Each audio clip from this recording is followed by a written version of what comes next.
live.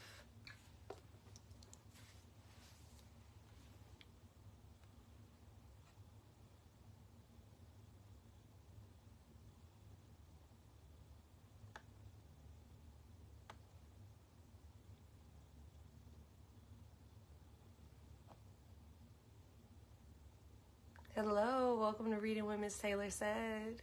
Hello. Hello, welcome to Reading with Miss Taylor Said. Hello, welcome in.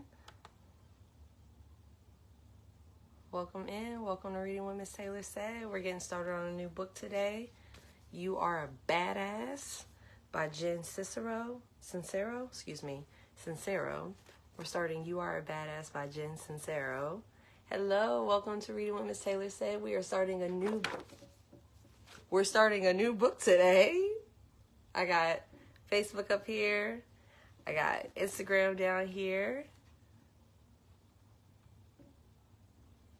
I hope y'all are having a great day today.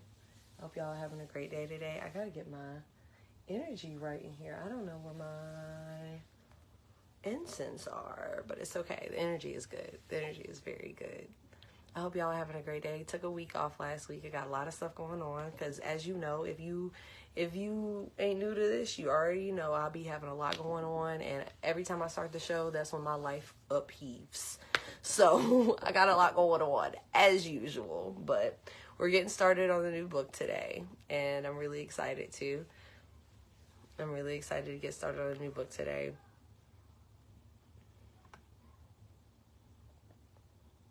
I hope y'all are having a great day. I'm going to give it a couple more minutes, and then we'll get started on the new book. So welcome to Reading with Miss Taylor Said. I'm going to adjust that. Whew, child, this last couple weeks has been trying and true, and I'm thankful for it. I'm thankful for all the changes that have happened, but baby, I don't know why, but I always got to go through it. But it's okay.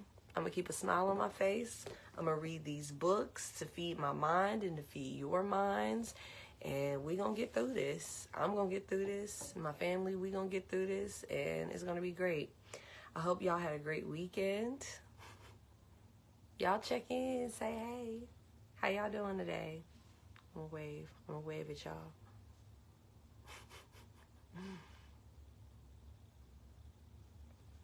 Yeah, I am sleepy. I probably should have made some tea, but it's not too late to go get some.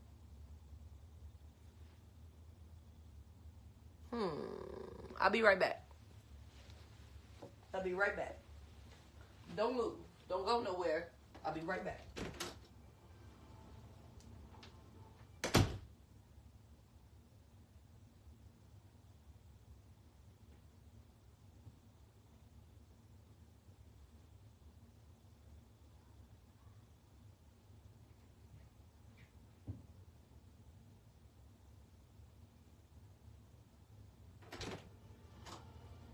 I told y'all I'd be right back, and here I am, right back.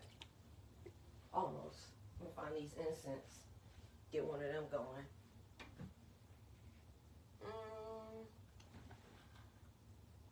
I don't know where none of the incense are, so I guess I'm not gonna get that going. That's fine. I'm back. Hey, y'all. Hey, Sarante's in the building. We got a new book. I got some green tea. It's supposed to have caffeine in it. I also have put lavender buds in it, so, you know, it's going to be relaxing.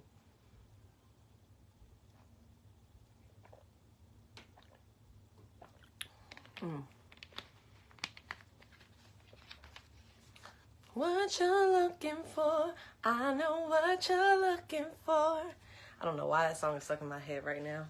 What you're searching for, you don't have to search no more. All right, y'all. All right, let's go ahead and get started. Welcome to Reading with Miss Taylor Said. My name is Taylor, also known as Miss Taylor Said, and I started the show back in November of 2020 in an effort to accomplish a few goals that I had. One of those goals being that I want to read things aloud in front of audiences, and I need practice with teleprompters because the things that I want to do with my career are going to include me reading teleprompters, scripts, speeches, cue cards, things like that. Basically, I'm going to have to read aloud in front of people and portray the words in a particular type of way. So I have to get some practice with that, which is one reason why I started the show. Another reason I started the show is because I want to spend more time doing public speaking, and the pandemic offered me a method to do that, allowing me to do public speaking on digital platforms like Instagram and Facebook, and thankfully, I've been able to do that and build an audience, so I get more practice with public speaking and engaging with the audience while I'm talking. And the last reason why I started this show is because I have a crap ton of books in my possession, and I need to read them, and I'm ready to read them and finish them. So those are all the reasons why I started Reading with Miss Taylor Said, and we just finished Adult Children of Emotionally Immature Parents.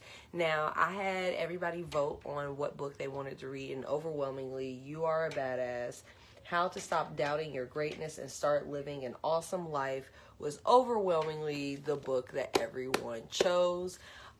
It was not my first choice, but I understand why we might need that little pick-me-up after that heavy-ass book we just finished. So let's go ahead and get started on this, okay? So welcome to Reading with Miss Taylor Said. You Are a Badass, How to Stop Doubting Your Greatness and Start Living an Awesome Life by Sincero. Let's see. The beginning part of the dedication says, for my unfailingly sweet and supportive dad and brother Stephen. She used a quote from Rumi, the poet, that says, and still, after all this time, the sun has never said to the earth, you owe me. Look what happens with love like that. It lights up the sky. Welcome in to Reading with Miss Taylor Said. We are starting You Are a Badass, How to Stop Doubting Your Greatness and Start Living an Awesome Life by Sincero. All right. So let's see, there are 5 parts in this book, and let's go into the introduction. It starts with a quote. You can start out with nothing, and out of nothing, and out of no way, a way will be made. Reverend Michael Bernard Beckwith, former drug enthusiast turned spiritual enthusiast turned inspirational badass. I used to think that quotes like this were a bunch of crap. I also didn't understand what the hell they were talking about. I mean, not that I cared. I was too cool. What little I knew about the self-help spiritual world, I found to be unforgivably cheesy. It reeked of desperation, rah-rah churchiness, and unwanted hugs from unappealing strangers. And don't even get me started on how grouchy I used to be about God. At the same time, there was all this stuff about my life that I desperately wanted to change, and had I been able to bulldoze through my holier-than-thouism, I could have really used some help around here. I mean, overall, I was doing pretty well. I'd published a couple books, had lots of great friends, a close family, an apartment, a car that ran, food, teeth, clothes, clean drinking water. Compared to the majority of the planet, my life was a total cream puff. But compared to what I knew I was capable of, I was, shall we say, unimpressed. I always felt like, come on, this is the best I can do? Really? I'm going to make just enough to pay my rent this month again, and I'm going to spend another year dating a bunch of weirdos so I can be in all these wobbly, non-committal relationships and create even more drama? Really? And am I seriously going to question what my deeper purpose is and wallow in the misery of that quagmire for the millionth time? It was a snore. I felt like I was going through the motions of living my lukewarm life with the occasional flare-ups of awesomeness here and there. And the most painful part was that deep down, I knew I was a total rock star, that I had the power to give and receive and love with the best of them, that I could leap tall buildings in a single bound and could create anything I put my mind to. And What's that? I just got a parking ticket? You've got to be kidding me. Let me see that. I can't afford to pay this. It's like my third one this month. I'm going down there to talk to them right now. Then doop-de-doo, off I'd go. Off I'd go, consumed once again by low-level minutia, excuse me. Low-level minutia, only to find myself a few weeks later wondering where those few weeks went and how it could possibly be that I was stuck in my rickety-ass apartment eating dollar tacos by myself every night. I'm assuming if you're reading this that there are some areas of your life that aren't looking so good either, and that you know could be looking a whole lot better. Maybe you're living with your soulmate and are joyfully sharing your gifts with the world, but you are so broke that your dog is on his own if he wants to get fed. Maybe you're doing great financially and you have a deep connection with your higher purpose, but you can't remember the last time you wet your pants laughing. Or maybe you suck equally at all of the above and spend your free time crying, or drinking, or getting pissed off at all the meter maids who have precision timing and no sense of humor, who in your mind are partly responsible for your personal financial crisis. Or maybe you have everything you've ever wanted, but for some reason you still feel unfulfilled. This isn't necessarily about making millions of dollars or helping solve the world's problems or getting your own TV show, unless that's your thing. Your calling could simply be to take care of your family or to grow the perfect tulip. This is about getting mighty. Not even in the first chapter, and the book is speaking to me already. I know, yes, rickety. This is about getting clear about what makes you happy and what makes you feel the most alive, and then creating it instead of pretending you can't have it, or that you don't deserve it, or that you're a greedy, egomaniacal fathead for wanting more than you already have, or listening to what Dad and Aunt Mary think you should be doing. It's about having the cojones to show up as the brightest, happiest, badassiest version of yourself, whatever that looks like to you.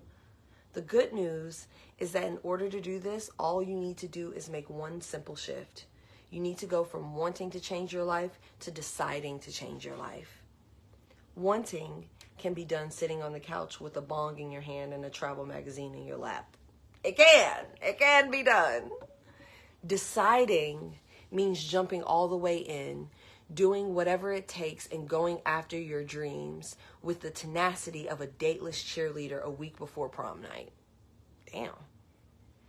You'll probably have to do things you never imagined you'd do, because if any of your friends saw you doing it or spending money on it, you'd never live it down. Or they'd be concerned about you. Or they stop being friends with you because now you're all weird and different. You'll have to believe in things that you can't see, as well as some things that you have full-on proof are impossible. You're going to have to push past your fears, fail over and over again, and make a habit of doing things you're not so comfy doing. You're going to have to let go of old limiting beliefs and cling to your decision to create the life you desire, like your life depends on it. Because guess what? Your life does depend on it. As challenging as it may sound, it's nowhere near as brutal as waking up in the middle of the night feeling like someone parked a car on your chest, crushed under the realization that your life is zooming by and you have yet to start living it in a way that has any real meaning to you. You have heard stories about people who had these major breakthroughs when shit really hit the fan. They found a lump, or their electricity got turned off, or were moments away from having sex with strangers to buy things when suddenly they woke up transformed. But you don't have to wait until you hit rock bottom to start crawling out of your hole. All you have to do is make the decision, and you can make it right now. There's a great line from the poet Anais Nin that reads, "And the day came when the risk to remain tight in a bud was more painful than the risk it took to blossom." This is how it is for me, and how I think it is for most people. My journey was a process, and still is, that started with my decision to make some serious changes, regardless of what I had to do to make them. None of the things I'd already tried were working. mulling it over and over with my equally broke friends and my therapist, working my ass off, going out for a beer and hoping it would take care of itself. I was at the point where I would try to get anything. I would try anything to get my act together, and Lord. It literally says Lord, with the AW. It's like the universe was testing me to see how serious I was. I went to motivational seminars where they made me wear a name tag and high five the person next to me while shouting, "You're awesome and so am I." I beat a pillow with a baseball bat and shrieked like I was on fire. I bonded with my spirit guide, participated in a group ceremony where I married myself, wrote a love letter to my uterus, read every self-help book under the sun, and spent blood-curdling amounts of money I did not have hiring private coaches. Basically, I took one for the team. If you're new to the self-help world, I'm hoping this book will ease you into some of the basic concepts that totally changed my life so you can have a breakthrough too, without making you want to run off screaming in the process. If you've already dipped your toe in the self-help pond, I hope it will say something in a new way that turns a light on so you can make some major shifts, create some tangible results, and someday wake up crying tears of giddy disbelief that you get to be you.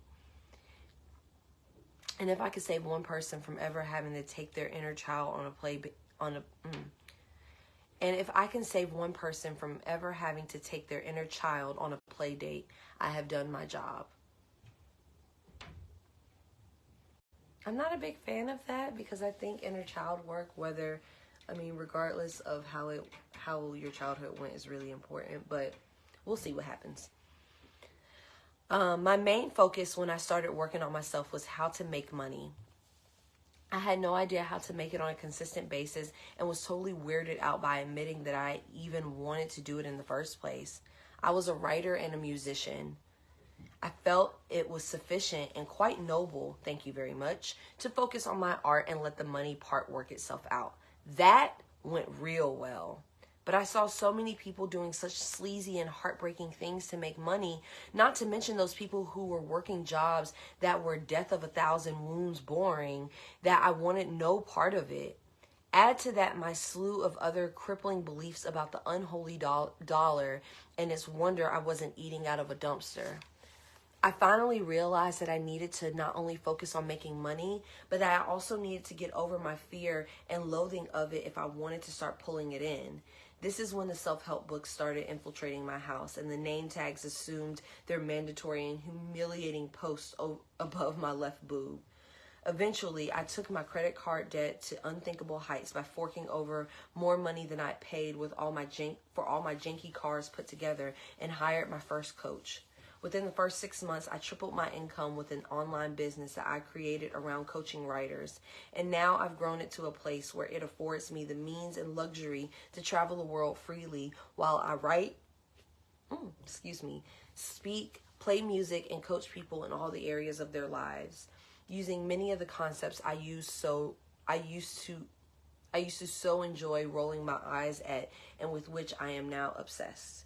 In an attempt to help you get where you want to go to, I'm going to ask you to roll with some pretty out there things throughout this book, and I want to encourage you to have an open mind. No, not on second thought. I want to yell in your face about it. Stay open or else you are screwed. Stay open or else you are screwed. Stay open or else you are screwed. I mean it. This is really important. You've gotten to where you are right now by doing whatever it is you're doing. So if you're less than impressed with your current situation, you clearly need to change things up. If you want to live a life you've never lived, you have to do things you've never done. I don't care how big a loser you may or may not perceive yourself to be right now. The fact that you're literate, had the luxury of time to read this book and the money to buy it, puts you way ahead of the game. This isn't something to feel guilty or whiny or superior about, but it is something to appreciate. And should you make the decision to really go for it, know that you are extremely well poised to knock it out of the park and share your awesomeness with the world. Because that's what this is really all about. We need smart people with huge hearts and creative minds to manifest all the wealth, resources, and support they need to make their difference in the world. We need people to feel happy and fulfilled and loved, so they don't take their shit out on We need people to feel happy and fulfilled and loved, so they don't take their shit out on themselves and other people and the planet and our animal friends.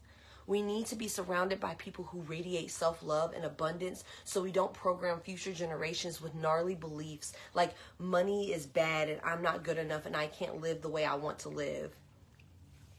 We need kick-ass people to be out of struggle and living large and on purpose, so they can be an inspiration to others who want to rise up too. The first thing I'm going to ask you to do, oh my gosh,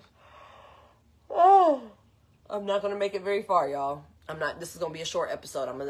If I yawn one more time, it's a short episode. We cutting it at 8. I ain't going to hold you. Maybe 8:15.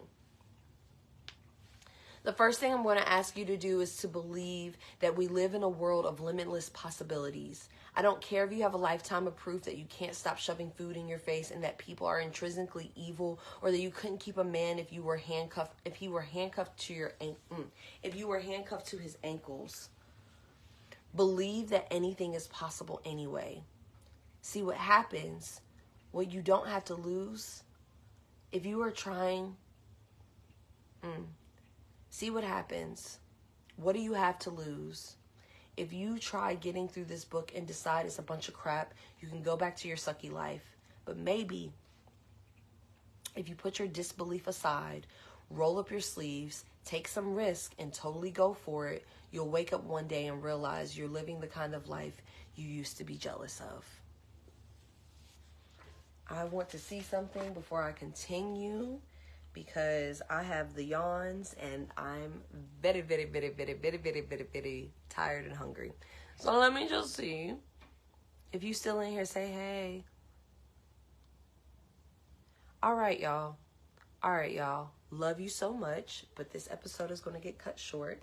We read the introduction. We have officially started a new book, and we'll get more into it. We'll get into part 1, we'll get into part 1 and chapter 1 on Thursday.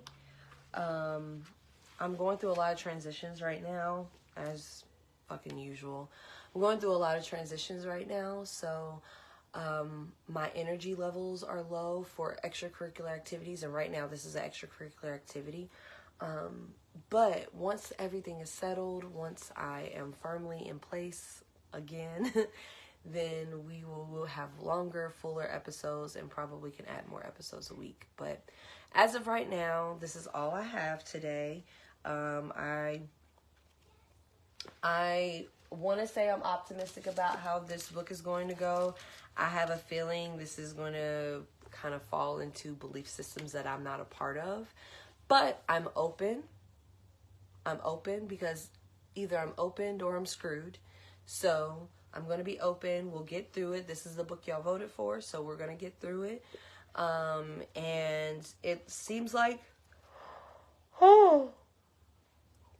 an easy read. So as long as I sleep enough and I eat enough food during the day and drink enough water and maybe even have me a splash of caffeine, we'll be able to get through this book pretty quickly, y'all. But as of right now, short episode, little itty bitty episode. I will talk to y'all next week. Yep, there's that yawn. So I will talk to y'all not next week. I will talk to y'all Thursday. I will see y'all on Thursday. And then we will continue reading You Are a Badass. I hope that y'all have a great night. Thanks for watching reading what Miss Taylor said tonight. Bye. Bye.